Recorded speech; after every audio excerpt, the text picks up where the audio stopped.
Hi, this is Dr. Mickee Neely, and thanks for listening to our show. We are here to talk a little bit about mindset, movement, and muscle, and maybe a few other little fun things along the way.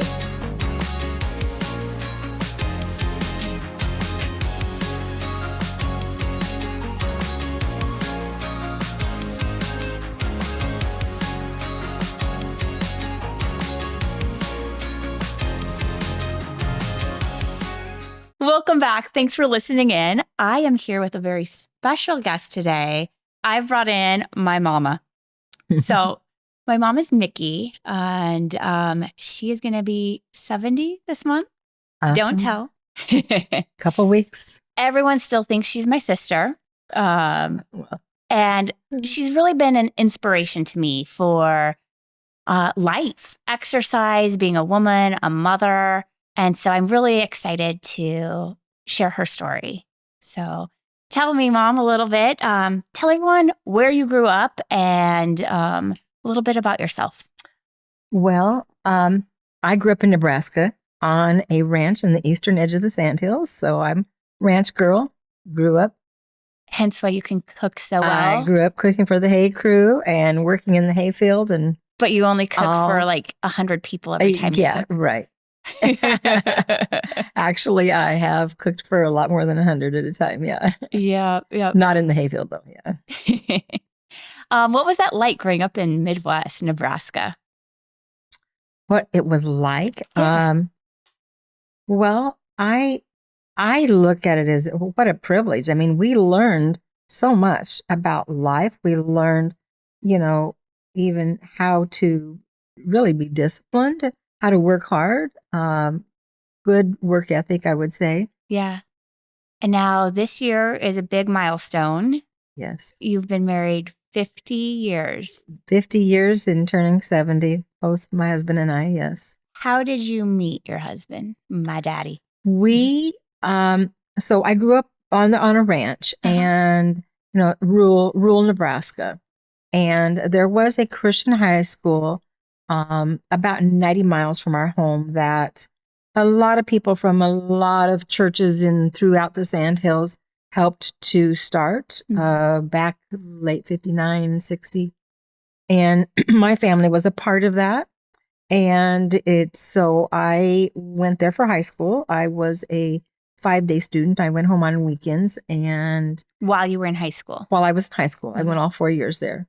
And then your dad was from Southwest Colorado, and he came our senior year. So he only went, his last year of high school, he was a 7-day student. So we're high school sweethearts. Oh, I love it. I did attend that school in elementary, and I snuck up the bell tower once, and there is a little Mike plus Mickey up in the bell tower. That's what I understand. I never broke the rules to go up there. Sure you didn't. You are kind of a rule follower. Yeah, well. I got the other part from Dad. Yeah, I'm afraid so. So I was born when you were in your 20s. Right. I was 24, almost 25. Tell me a little bit about that. How did that change who you were when you became a mom of a girl? How's that feel as a woman? Well, I always dreamed of being a mom, and I always anticipated I would be a mom, and always looked forward to that. And I always still count it as the greatest privilege that there could possibly be, to be a mom and a grandma now. Yeah. Do you recall pregnancy? Like, how was that going through that your first time? Through pregnancy? Yeah. I always had, relatively easy pregnancies. So it was not, it was a privilege. It was a privilege. Really? Yeah. Oh, I'm so glad to hear I wasn't a pain. Well, no. But then you did go through a little bit of loss. You had a stillborn when I was about 4? I did. It would be my second baby. She died during birth. Yes. How did that shape who you were at the time? I think when you are anticipating that birth of that child, I mean, I think anticipation is probably a good word. And you just never dream that everything will be just fine. And having gone through it with you, and everything went pretty much like clockwork. And so it is very shocking. And I mean, there's the grieving and the disappointment Yeah. is wild. I was really young, but I remember like sitting in a clinic lobby, and then we had this little 2-seater pickup. I remember getting into the pickup, and you're one of those women who always has it all together and like don't show this emotion when you're going off your rocker like I do. You Yeah. hold it together. So I remember vividly you and Dad sitting down in the pickup and just bawling. And I remember wrapping an arm around both shoulders and telling you, it's okay. You still have me. Yes, you did. You did. And I mean, you handled that with such grace, but you had to be just broken inside. Well, yeah, at that point, I was in the early stages of labor. And we, so I hadn't actually given birth at that point when that Okay. incident happened. I, so it was like when you said that, I mean, I remember to this day, and there was another time you did that too on, Mm. like the day afterwards or so, you would put your Yeah. arms around us. Cause I think you sensed something. I mean, we had never experienced grieving to that degree like that, probably that was visible to you. Yeah. And, so yeah, that was, I mean, I think God used that. That was a comfort. And it was one of those out of the mouth of babe experiences. Yeah. How did you deal with that grief then afterwards? Well, grief is a very interesting thing. I mean, we all grieve about different things. Grieve, they say death and divorce is probably the biggest, most traumatic. But I mean, there's a lot of grief, loss of relationships, loss of all kinds of things. Mm-hmm. And so for me, um, I I'm very confident in who I am in Christ. Okay. And that is probably the biggest factor where I found my strength. Mm-hmm. I mean, we are never meant to grieve alone. Yeah, I agree. Never meant to grieve alone. We always have, I mean, we always have friends. I always had friends. I had church family. I had a host of friends that surrounded me and your dad. And I think that is important. But most of all, when I was 6 years old, I made a commitment to trusting the Lord as my savior. And with that, not only did I gain eternal life, but I gained an empowered life here on this earth because there was power in trusting in the Lord. So that personal belief, that personal relationship is what really oh, source strength in. absolutely, absolutely.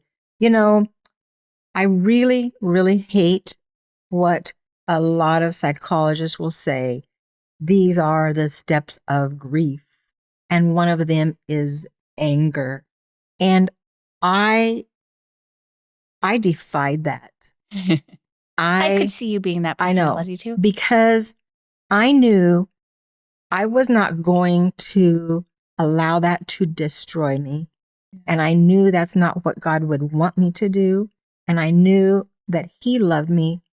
And I knew because of my relationship with Him that I'm going to get through this because He is going to help me through this. And I know He is faithful. I can trust Him. Yeah. Was I disappointed? Did I hurt deeply, deeply, deeply? Of course I did. But I knew that that is where my strength comes from. But I think a lot of people that go through grief don't allow that. Yeah. You have to allow that power to, to come. You Really have to accept allow, that power as your accept that, source. exactly that source. Then tell me, so you ended up having 2 more boys. I did. Were you scared with your next pregnancies? I did I think about what could happen? Of course. Of course I did. I didn't live in fear. I guess you just think, oh, it happened once. Surely it couldn't happen again. I think you probably do that. Although when I did give birth to my third one, which would be, the next one, because Mindy was my second birth, there were, his heart rate dropped, and there was a traumatic experience with the doctor rushing and all this stuff. And it was his heart rate dropped, and it was like I can only crazy, imagine. crazy. So, everybody's thinking, yeah, but no, I just knew that it would be whatever God wanted it to be. And through the grieving process, I will say, I always like to picture myself. I looking through the Psalms where it talks about, you know, being at the feet of Jesus and being sheltered under his wings and cared for him so intimately.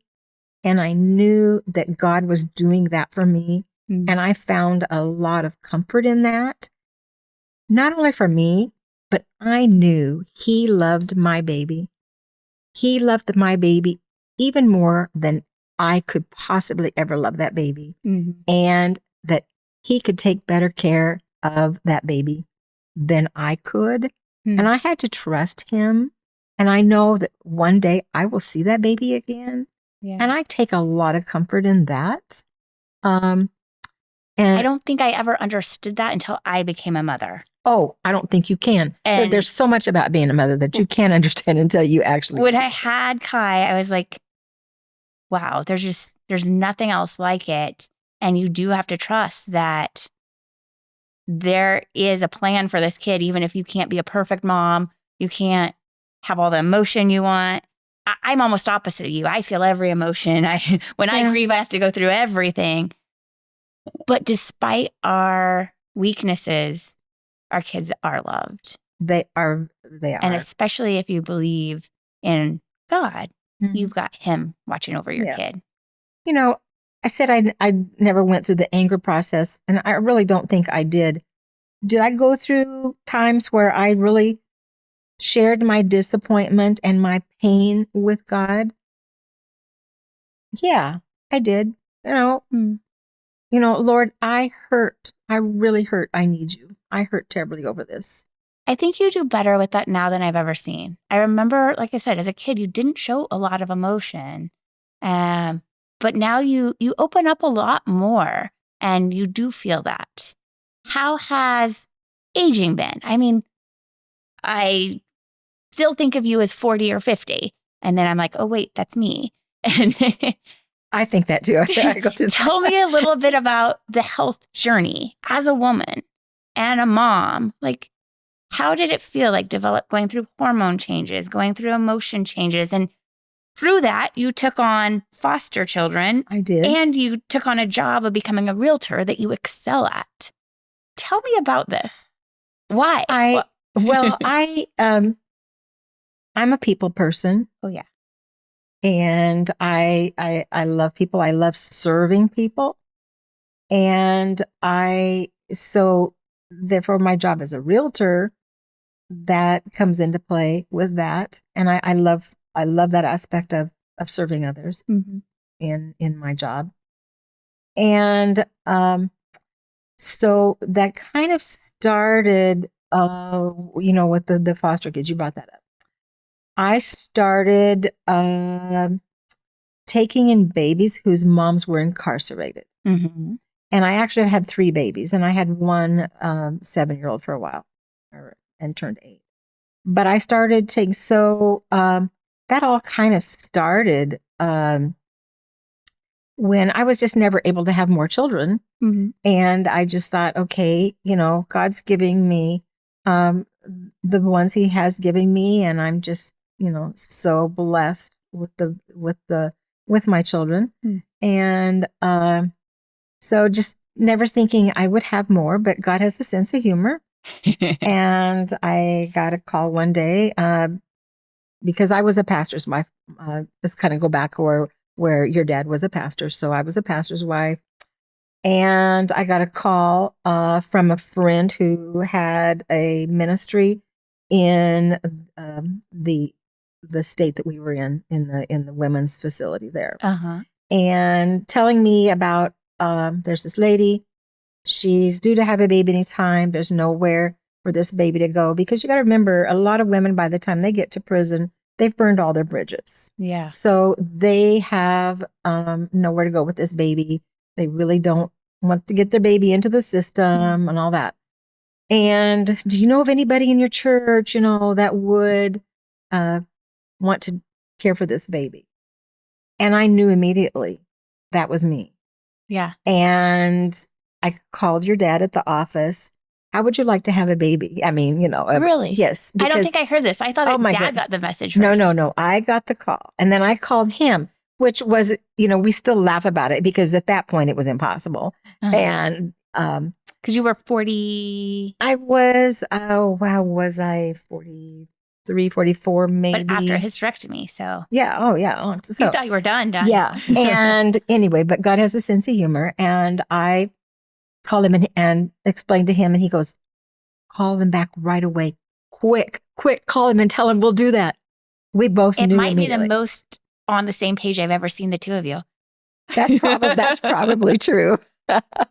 But what a journey. What a precious journey. Not an easy journey by any means. Lot of heartache, but man, a lot of joy. And we still, the 3 babies, I'm still mom. Oh, yeah. I'm definitely still mom. And Katie, we have officially adopted the other 2. Might as well have been adopted. They're still my babies. They're siblings. Yeah. Just very much part of our family. Wow. Yeah. What an experience to take in these children. After having 3 biological, how did that feel? Like, what was your heart when you brought these kids home? I think you have that first baby and you think, could I possibly, that's you. Yes, that's you. Could I possibly ever love another baby as much as you pour into that first child? And then that second one comes along, and I think having lost my second one, I realized that was life-changing in that aspect. I knew I could love another child as much as I loved that first one. Huh. And so then adoption and taking babies in that are not biological, then you kind of have that thought again. I'm telling you, I learned very, very quickly that I could love, that my heart had enough love for all those babies. And to this day, yeah. And then some. Yep, exactly. So I've experienced both biological and adoption, and it's there is room in your heart for all of that. Yes, how was it watching your friends all retiring, like their kids leaving for college, and here you have babies, 50s and 60s, and you're still raising children? And I'm having kids graduate the same year as my friends are having grandkids graduate. Is that what you're asking me? Yes. I don't even think of myself as being that old. So, if you just I forget that I'm that old. Yeah. Me too. Yeah. Me too. Okay. Well, thank you, Mom, for sharing a lot of this.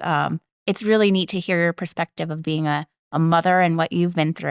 Mm-hmm. And maybe we'll touch on your health and what we've done the last few years on a next episode. Okay.